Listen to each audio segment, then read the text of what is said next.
is Friday afternoon, and this is another live video on Georgia's Space Chat. I hope you're all well. I hope you're all doing everything you can to stay safe and sane. Hey, Darcel, I see you. What's going on? Hope you're well. Tony Renault, hey, what's going on? Jose Rosa, what's going on? Everything is well. Yes, indeed. So glad to see everybody. Drew, now I forgot how to pronounce your last name again. What's going on, Drew? How you doing? This is my bad, really. It will come to me, but it's not Waylon, it's Valen or something like that. Anyway, what's going on, Drew? I hope you're well. And yeah, here we are. Valen. Okay, cool.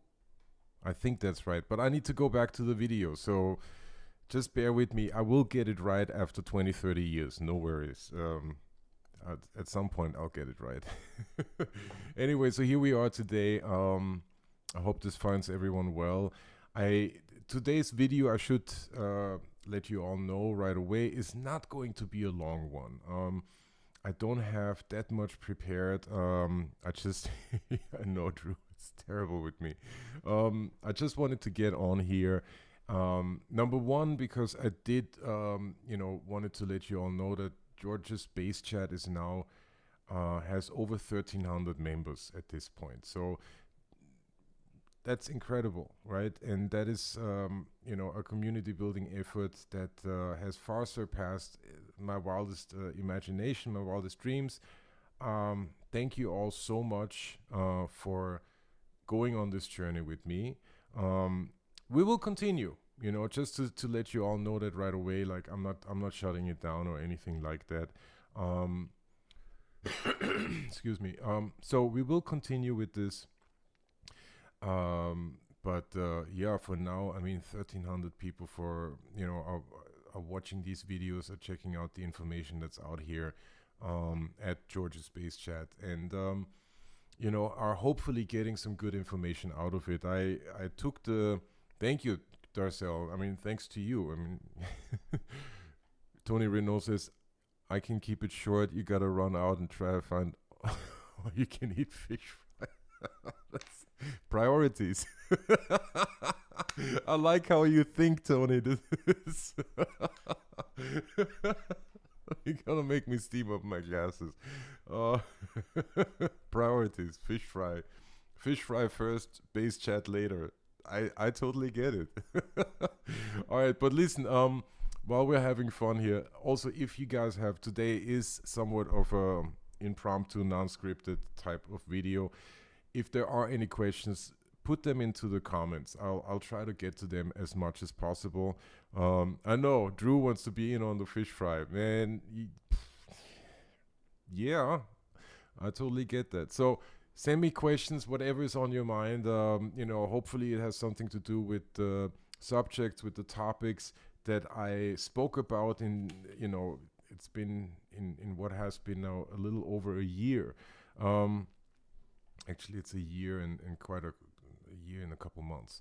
So if there are any questions, don't hesitate to put them into the comments. I see them over here. I'm kind of working on two screens right now, but I do see them, so it might take me a little while to get to them, but I will try to answer as best as I can.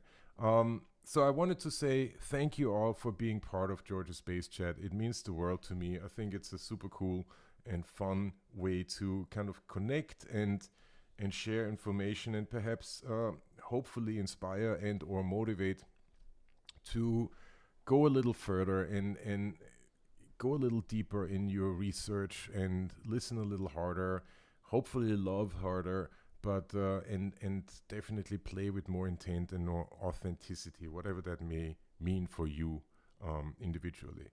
I know that it has enriched my life because there's a lot of connections and points of information and topics that I perhaps thought about in the back of my mind, but through the base chat I had to verbalize them and make them a reality, and also translate those ideas and those thoughts into words and complete sentences. Does that remind anyone, of anything? Because that's what we're doing as musicians. Okay, so it's been a great asset, and I will keep it going for as long as I can. And that kind of brings me to my to this idea of what I wanted to present to all of you. I'm gonna, shift focus a little bit on George's bass chat. Let me see. Drew Whalen. Drew has a question.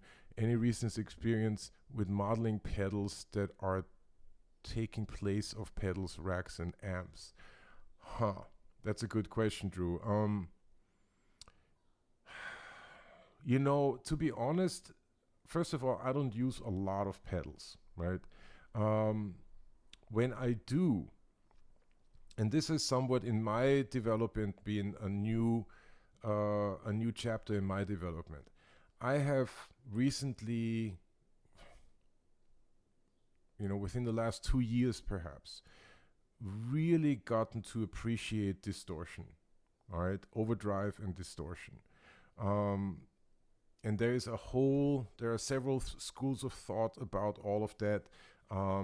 But that's one thing that I can speak to, is that distortion is a big part of our aesthetic, of our bass aesthetic, of our sound aesthetic. Let's see, Drew wants to know also if you could take a P bass and upgrade with a second pickup like a jazz bass pickup on the bridge. Yeah, actually I have. Supposedly Mars Hino is still building a bass for me like that. For those who don't know, Mars is a legendary luthier here in the city in New York. Has worked extensively on Marcus Miller's famous jazz bass, and has kind of started the whole Pensa Sur line of instruments that Victor Bailey famously played, and now has another line of instrument that's called the Olinto by La Bella, the string company. They've branched out into making instruments as well. Fantastic P basses.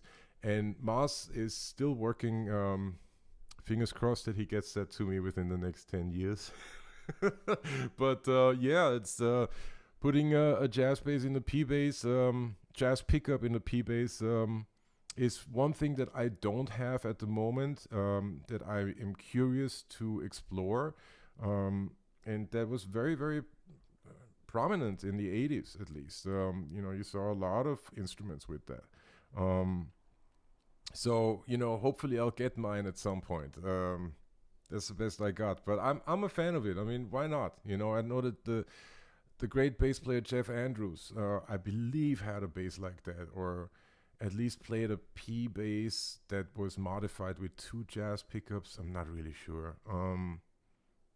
I know Marco Panacea probably has the lowdown on that one, but I definitely saw Lincoln Goins play a 4-string with precision pickup in the front and jazz pickup in the back. And I think I remember seeing Jeff Andrews play one of those instruments as well. So I'm a fan of it. I think it's a good idea. Coming back to the effects, I have learned to appreciate distortion a lot. Okay, I'm a big fan of it. I think there's a lot that we kind of take for granted in our sound.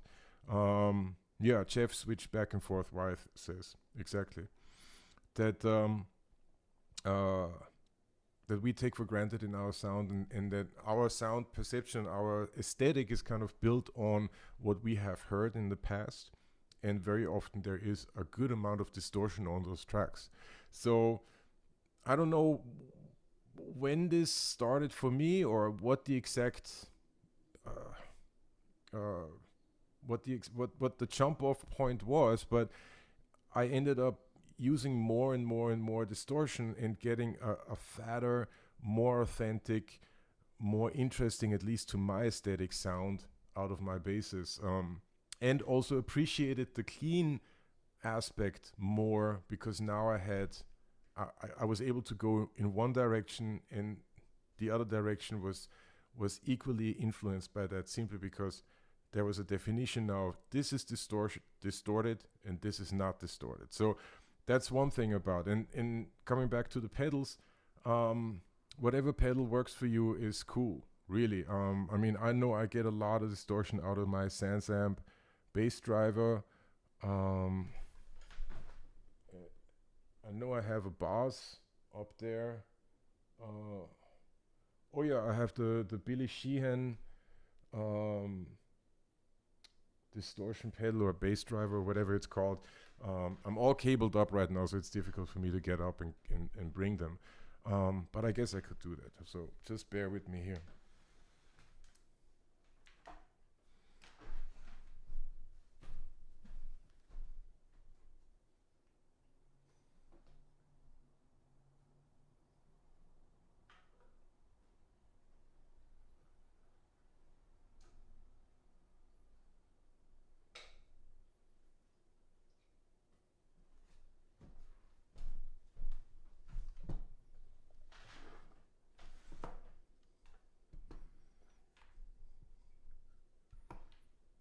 All right.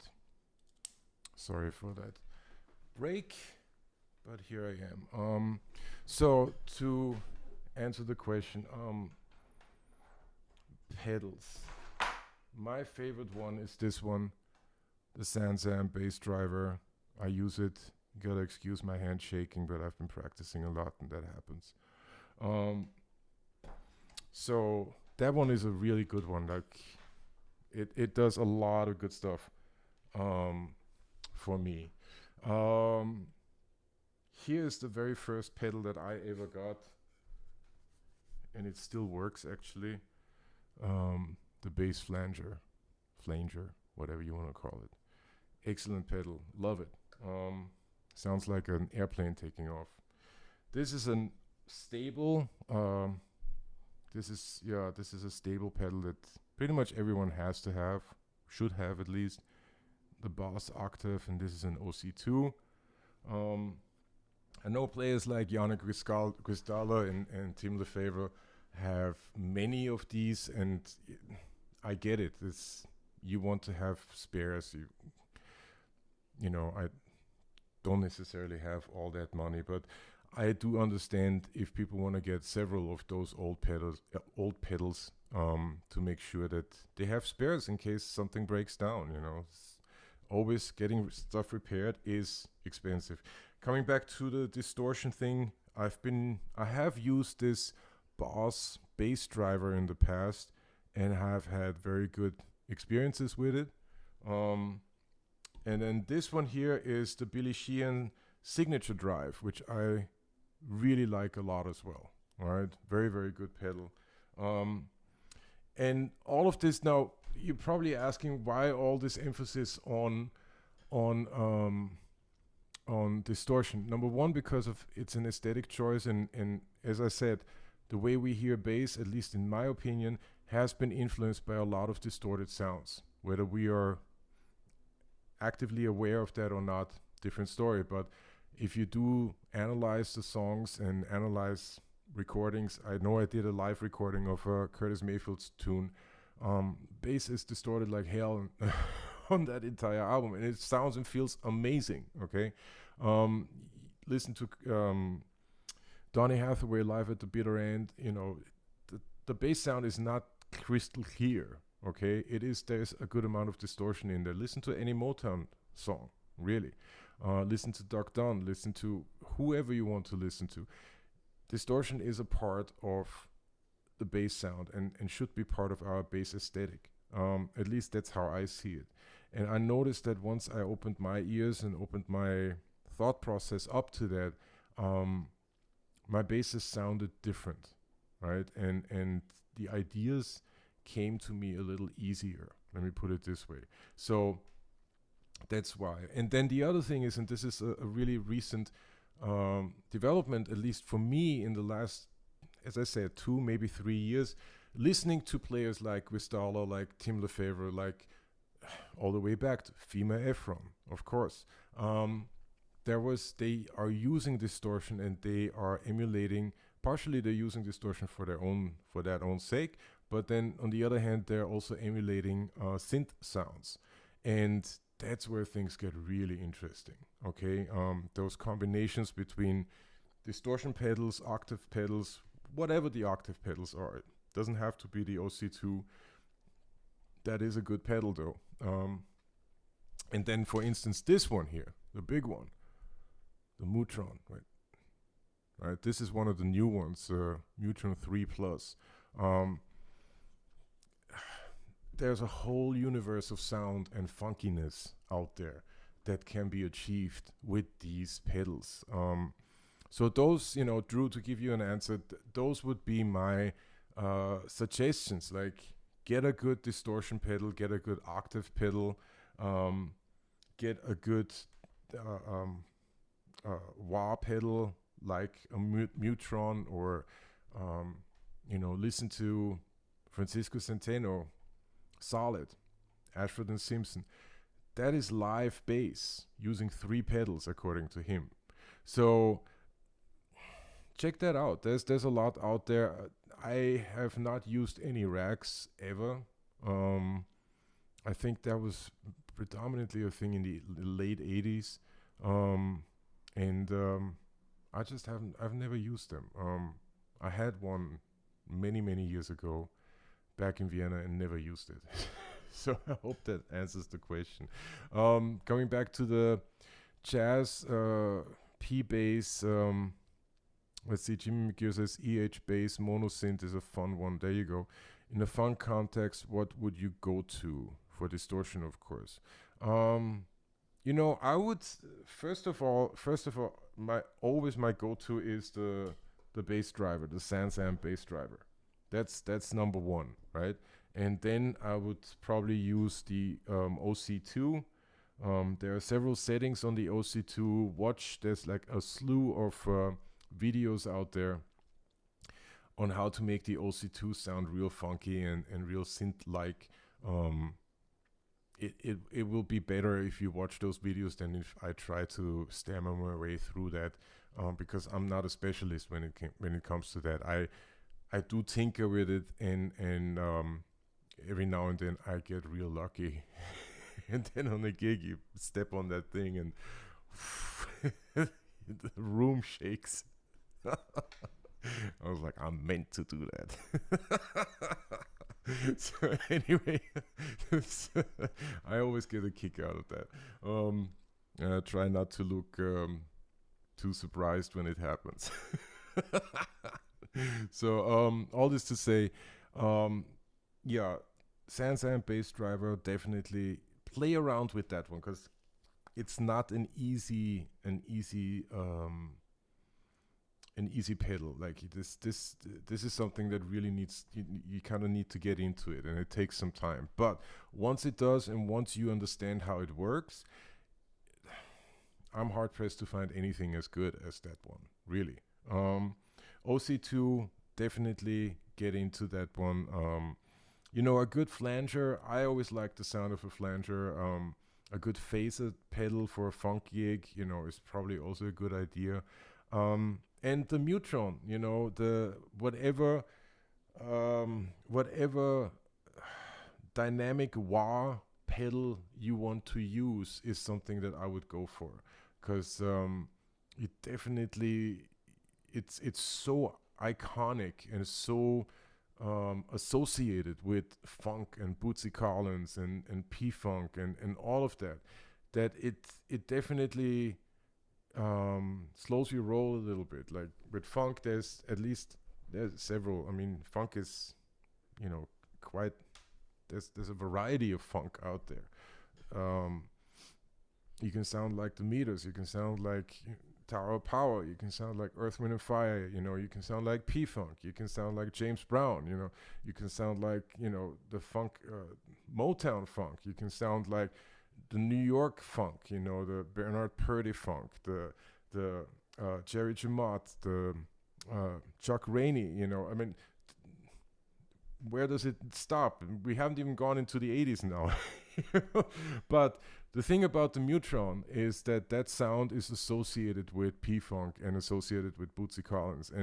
And therefore, you step on that one, you hear that sound coming out of the speaker, and chances are the audience will immediately have a reaction to that. Again, like, word of warning or word of caution, pedals are take your time to get used to the pedal and know how to work them, experiment with them. Certainly don't be afraid to turn everything on, and it ain't working, turn it off again quickly. So, especially if you're on a gig, take it from me, I've done that. It's real dumb. But yeah, so that's what I would suggest. Distortion is always important. Overdrive, very, very important. A dynamic wah pedal, very important, and a good octave pedal. Those are, I think, with those three, you're pretty well set up. And then, of course, number 4 would be a good chorus pedal. That, if you're so inclined, I would definitely check that out as well. All right, so if there are any other questions out there, just don't hesitate to put them into the comments. I'll try my best to answer them. What the pickups is concerned, the precision and jazz pickups, I researched that some time ago, and there are several companies that offer that combination, because from what I understand, there is a problem with phasing, with the pickups being in phase or out of phase. Don't ask me the details, because I don't understand them. I'm not good when it comes to that. And that's why I was looking for companies that would offer the 2 pickups together. What did I find? I found Aguilar, of course. I believe Seymour Duncan. I know Bartolini offers it as well. These are the first 3 companies that come to my mind. And I'm sure that if you do your own search on the internet, you'll find all of them. I should know this name, because all the Fodera instruments have, I believe, Seymour Duncan pickups. So I think, DiMarzio. That's another company. So check out those companies. I have a sweet spot for companies that are based here in New York. So my first go-to would probably be Aguilar. And then I have good experiences with Bartolini pickups. I would check those out second. Here's the thing. I'm not endorsing, or I'm not being endorsed, or I'm not endorsing any of these companies. I happen to like their products. It's same thing with the Sans amp, same thing with Aguilar. I use the Aguilar amp. I use Ampeg amps.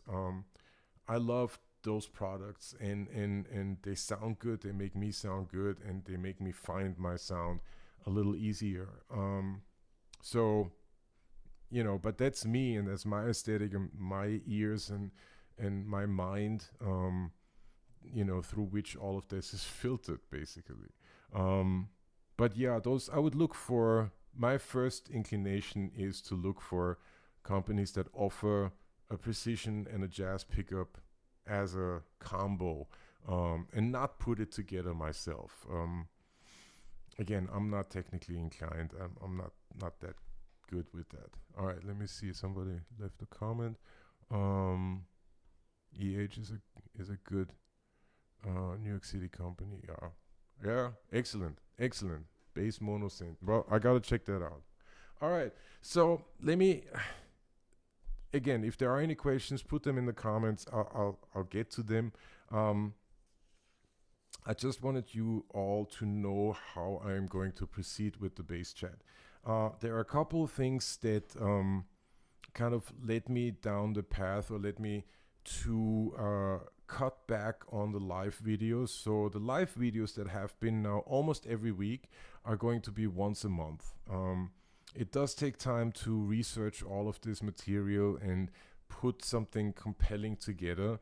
And we're coming out of the pandemic at this point, which means that my workload for playing, recording, and otherwise is going up. And in anticipation of that, I'm gonna cut back on the live videos. So those are gonna happen once a month. Today being the one for June. Uh, but there are several other things happening as well, basically behind the scenes. All of the content that I have recorded over the last year plus, I am making all of that into a podcast. So be on the lookout for that. It's going to take me a little while, and there's going to be a good amount of trial and error because, as I said, I am not good with that. But that's coming your way. So it's not only will you find these videos on Facebook, you know, if you're so inclined, you can already find them on YouTube, but there will also be a distribution via podcast means, wherever that might be. I'll post about it for sure. So you find all of those videos, and you find the live videos with the corresponding follow-up videos, right? I know that there has been a very, very good response to these follow-up videos. And I do want, and I'm grateful for that. I do want to just point out that the follow-up videos definitely are there to show a different perspective on subjects that we already talked about or that I talked about in the live videos. So they kind of go together. They can, of course, be seen individually and on their own, but they do go together, and I suggest checking it out as such. It makes, at least in my mind, and I've done that now over the last couple of weeks, it makes for a very interesting listening experience, the kind of stuff that I would like to hear. So that is one thing. Then, as you all probably noticed, Broadway is coming back, and therefore my main source of employment is going to come back, which is Ain't Too Proud, The Life and Times of the Temptations, a Broadway show about the famous group The Temptations. Since we are about to reopen, I thought it would be a really good opportunity to start sort of a video diary and basically let you all in to my process of relearning this show, going in deeper, figuring out how am I going to do that, right? So this video diary is going to come. I believe that it's going to be linked to my Patreon channel or Patreon site. All of that, all of the links, all of the information is going to be on the base chat. So I'm going to put that up as well. That is one thing, the video diary. I think that would, I hope that makes for interesting content. I know this is something that I would love to see, kind of being a fly on the wall of a working musician getting ready for this rather large gig. And then there are a couple other endeavors that I'm branching out into. One is with my good friend and fellow musician Clint Gannon. We've talked about this a couple times now, and now it's time to put it all together. And that is the breakdown. And the breakdown is going to be a microscopic look at songs that we have selected, where we are playing the bass and drum parts. Clint Gannon, I should probably say, is a drummer here in the city, and analyze them and talk about them and see whether we can put to words the sort of magic connection between drums and bass. What happens? Why do we do what we do when we do it? If I hear one thing, how do I react to it? If he hears one thing, how does he react to it? That kind of thing. We talked about this for some time now, and it does make sense, and it's the kind of content, and I don't know whether we are going to succeed in this or not, because it is not necessarily the kind of content that is easy to talk about. It's so much easier to play it, no matter what the genre is, no matter what the circumstances might be. But to put that into words, the connection between drums and bass. You know, we'll find out whether how well we can articulate that. Darcel Andrews says, I think the diary will be a great idea. Thank you, Darcel. I appreciate that. I think so too. I think this could make for interesting content.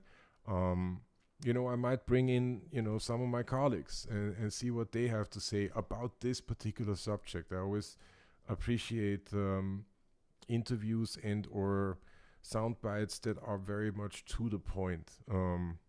So this, you know, this might be something that I will incorporate into the idea of the video diary about the reopening of Ain't Too Proud.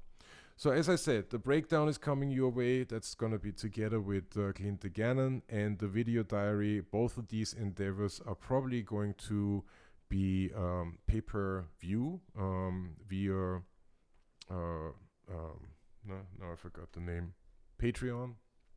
I am also looking into possibilities, first of all, of revamping and renewing my website. What's going on, Joey? I see you. No problem. Happy Friday. Of revamping my website and you know, maybe selling some of these videos via my website, georgefarmer.com. So that is all of that is in the works. There's of course a slew of playing videos coming. I just did the math the other day where I actually looked at the videos. I did 24 videos of me playing songs last year, which I didn't realize that it was that many. Yet, in comparison to some of these awesome content makers who put like 2 or 3 out a day, it's nothing. So, and it's, you know, it's a great kind of, I gotta say, it's a really good mirror, you know. It's as good as recording yourself and really figuring out, oh, am I doing what I think I'm doing? So all this to say, there are more playing videos coming your way. I have plenty of material that I like to figure out and that I like to play. There's transcriptions coming, so I am working on this extremely long, what is this, Bach piece? It's the cello suite number 3 in C that got transposed to G. And this is, I mean, it's nothing but notes, right? So anyway, I've been working on this now for a couple months, and it's coming together really nicely, but it is one of those things that takes over your practice routine. Then 2 hours go by, 3 hours go by, and you haven't practiced anything else. I mean, sometimes that's the right thing to do, not all the time though. So all this to say that yeah, I'm definitely working on making a video of that. At the beginning of the pandemic, a friend of mine from Vienna by the name of Georg Breinschmidt, he put up a great video of him and another bass player playing one of his songs. I'm trying to convert to sort of arrange that for upright bass and electric bass, which I will both be playing. I'm working on a transcription of an Henry Purcell song called The Cold Song. You know, these are long-term projects, and this is kind of the time to do it. So, you know, all of that is coming your way. There's of course, you know, my sort of undying reverence to Aretha Franklin, to, you know, I almost said Songs in the Key of Life, that too, but to Baduism Live, and to pretty much all of the music that you see referenced in my live videos. Like all of that stuff, I'd like to get out there and kind of show all of you, this is what I mean, you know, when I talk about it. I hope I'm making myself clear. But anyway, live videos are coming your way. Drew wants to know, Tony needs to tell us where the fish fry is and do a video chatting about music and food. Ooh, that's a good idea. There's Jimmy McGear says Purcell is deep. Is really deep. There's a lot going on in that music. Music and food. Drew, there's one thing that you should check out. I can't believe I'm spacing on the guy's name right now. He's the bass player. Anyway, there's a bass player. Man, he's from Chicago. That much I remember right now. He plays a blue Fodera. And there's Sheree Reed. There you go. Oh, that's interesting. Marco Panacea says, wow, this is odd. The comments posted on the George Bass Chat page aren't mirrored here on your George Farmer page. Uh-huh. That's interesting. Tony Renault, just to finish that point, I found this VFW for the fish fry. I live in Minneapolis, and this place is right by Paisley Park. Well, Drew, road trip. Hello. We'll go to Minneapolis. How's that? All right, let me just see if I can do something about the comments on George's Bass Chat. So just stay tuned. If I look weirdly into the camera, know that it has absolutely nothing to do with anything. Just bear with me here. Here we go. Let's see about this. 5 comments here already. Of course, I clicked on the wrong thing. Oh, there we go. Marco Panacea. There we go. I see it. Okay. Mars, Jimmy Coppola. Okay. Jeff Andrews used a 67 precision reinvented with 2 jazz pickups. Thank you. Okay. And Marco Panacea posted a picture of his 66 fretless PJ precision bass. And Marco had the bass flanger as well. Got it. Okay. All right. So there we go. For whatever reason, some of these comments come through on my personal page, and some of them don't. It's weird. So either way, Marco, just put comments all over the place. How's that? I'll try to get to them in time. Listen, don't confuse me with Bass Chat and my personal page and all of that. This is already way above what I do. You see those instruments? That's what I do. Anyway, Drew says that he's got family in Minneapolis. Okay, done. Deal, there was something else that I was going to say. Oh yeah, Sheree Reed. Yes. So food and bass. Sheree Reed, check it out. He has a great YouTube channel where he talks about food and bass and has these conversations with various musicians from touring circuit, from the gospel circuit, gospel world, I should say. And it's somehow connected with food or with the restaurant. They give these restaurants that they're in a shout out. I thought the idea was brilliant. It's really, really brilliant. So check it out. I'm a big fan of his playing, and I thought that idea deserved definitely more credit than what it had gotten. And I hope he brings it back, to be honest. Let's see. Let me see what else we got. All right. So I talked about the breakdown with Clint Gannon that's coming. I talked about the video diary that's coming, the playing videos. So be aware there's going to be some interesting stuff because, all we had now for a year was time. So I tried to make the best of that as well as everybody else. There's also one thing that I thought would be interesting to share on the Bass Chat, and that is, since I am here in New York most of the time, and we do have somewhat of a still vibrant scene, live music scene, and I love going out to concerts. I thought, well, why not record snippets of that and just put it out here. I know if you follow me on Twitter, for instance, I have so far relegated all of that stuff to Twitter, but I'm gonna bring that into the base chat as well. Maybe I can even do some impromptu on the spot question and answer with musicians right there, from at the 55 bar, the bitter end, wherever, whatever. I don't know yet what I'll be able to see and or hear. The Rum House, I gotta go to the Rum House when Ruben is playing, so that's gonna be fun.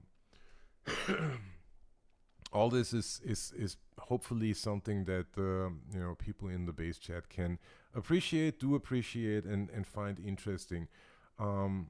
It is what makes me tick. It is what makes me me. It is what makes all of these parts, all of these ideas, analytical discussions, concepts, playing, putting it all together,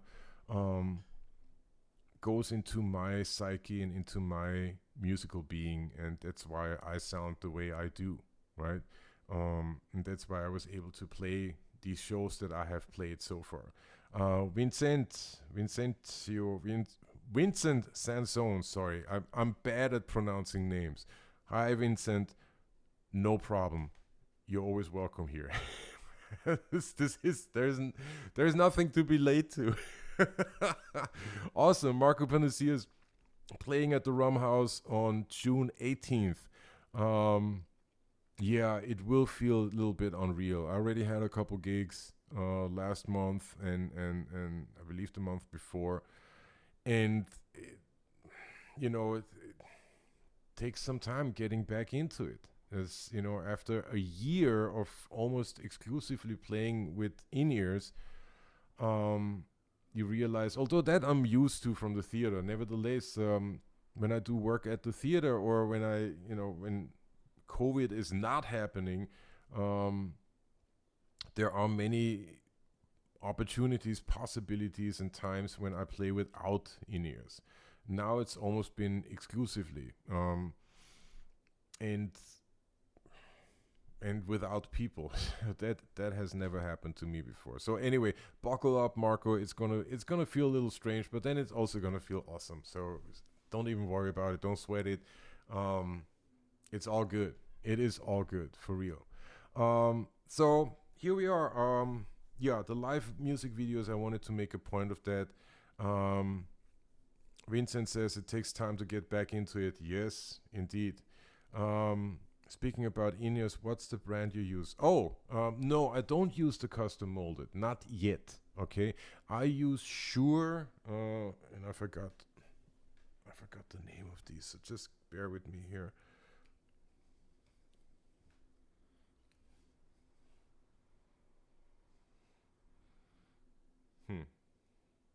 Oh, there we go.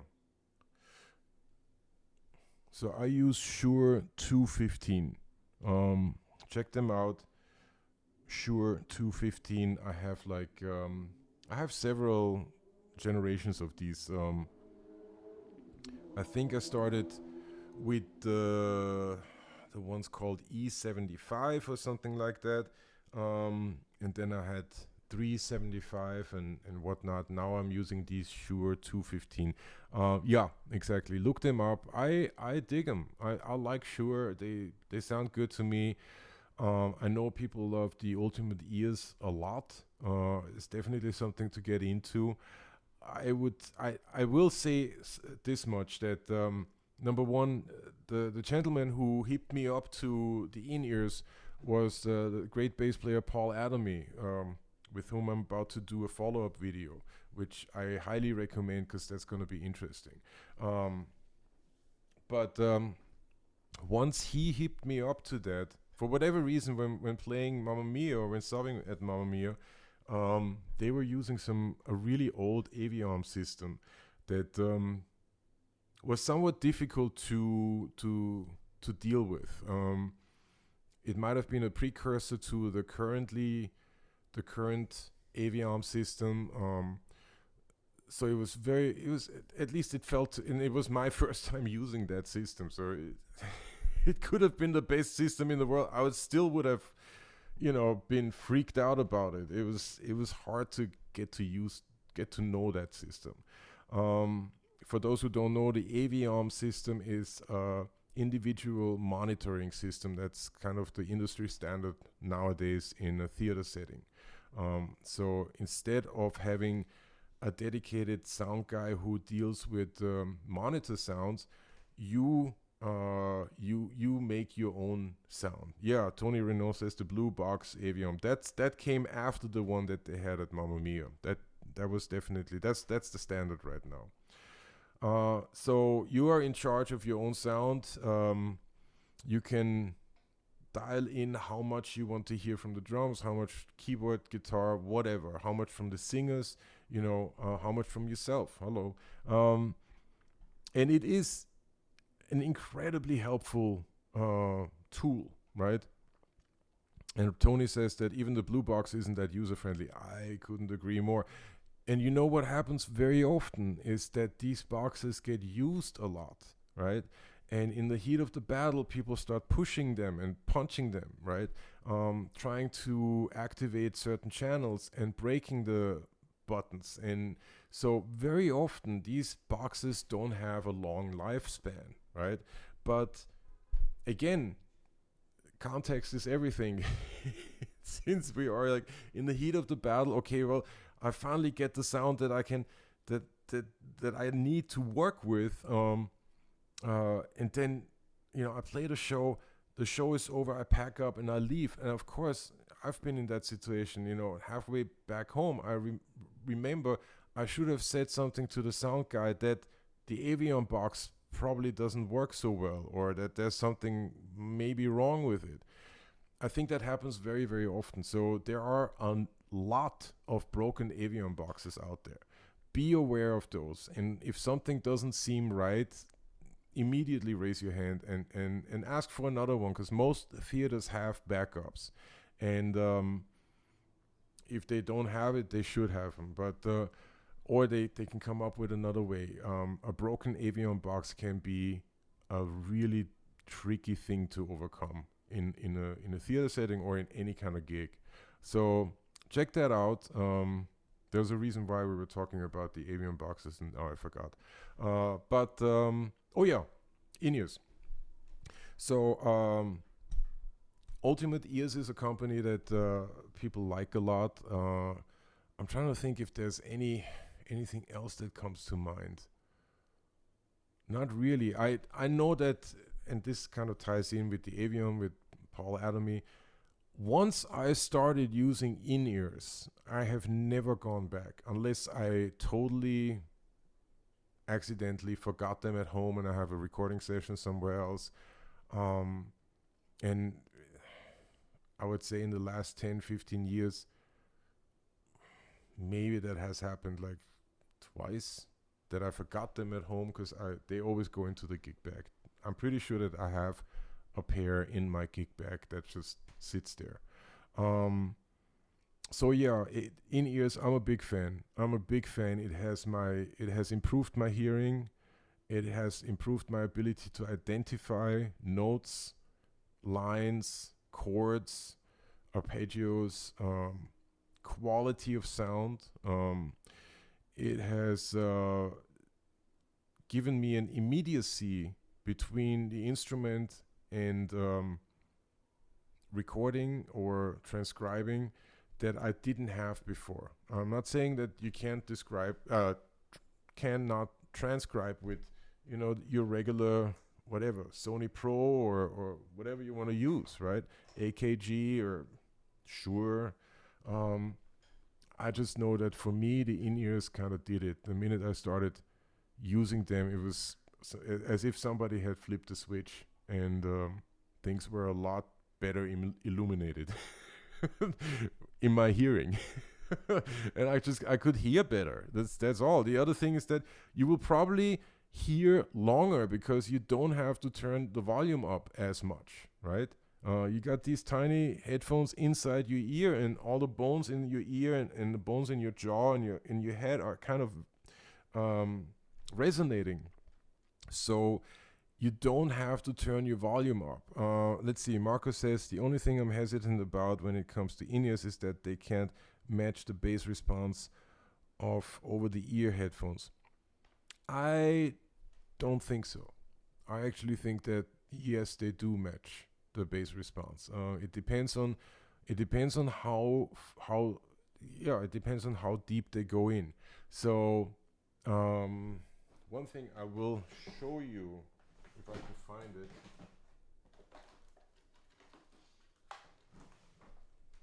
I use these triple flange sleeves. All right. This is what they look like. They call them the Christmas trees, right? And these go pretty deep into your ear, in your ear canal, and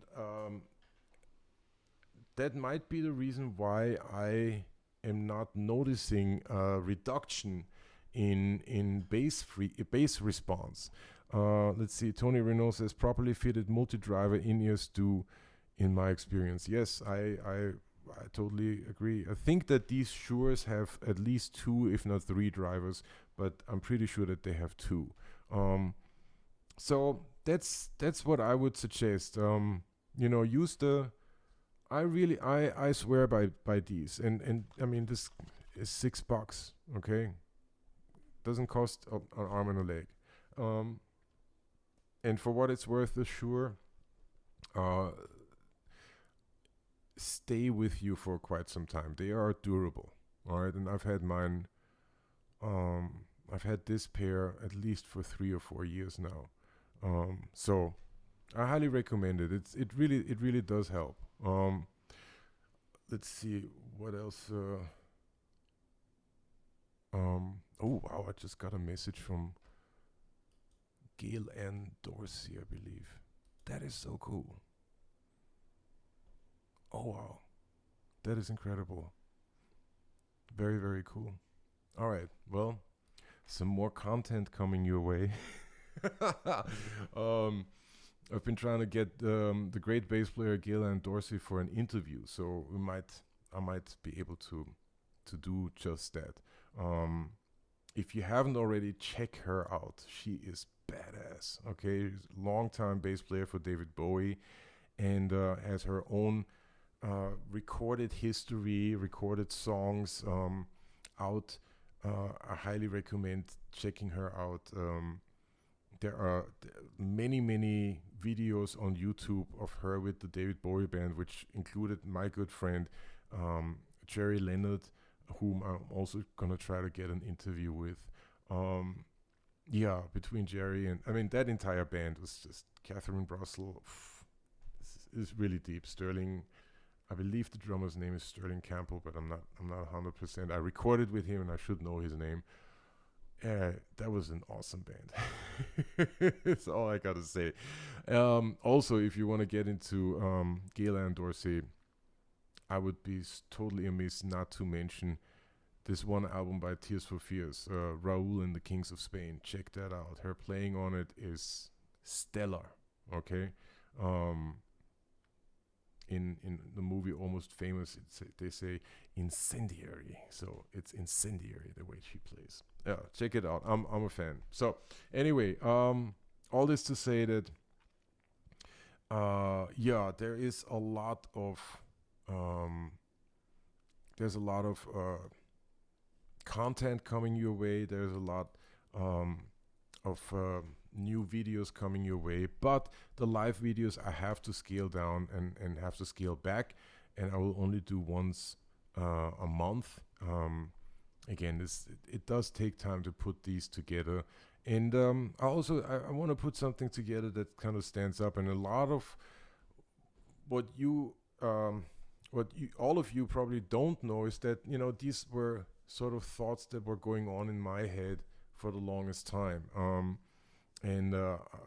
So glad that I found this outlet to put them out there and kind of run with that.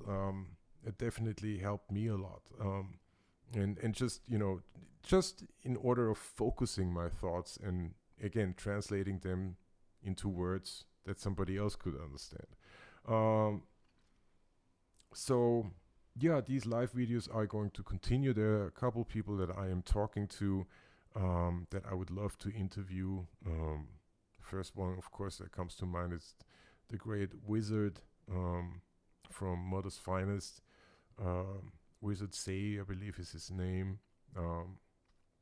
There is one in the works with Oteil Burbridge, which I would love to call, and now for something completely different, because it is going to be something completely different. Okay.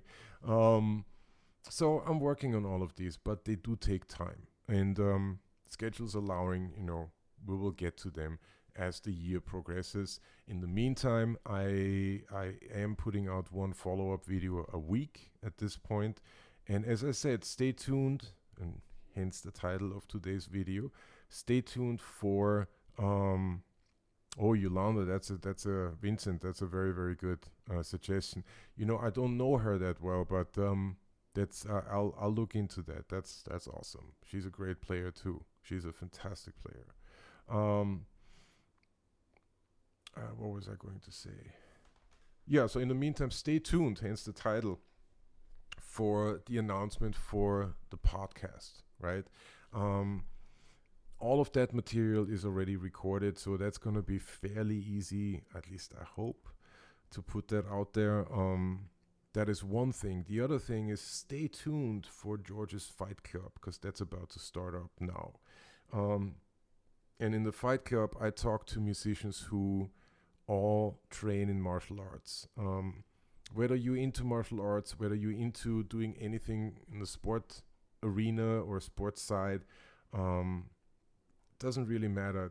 I found these conversations extremely beneficial, and all of those links, all of that content will be coming to you via the base chat. The Fight Club has its own page as well, and has already its own Instagram page.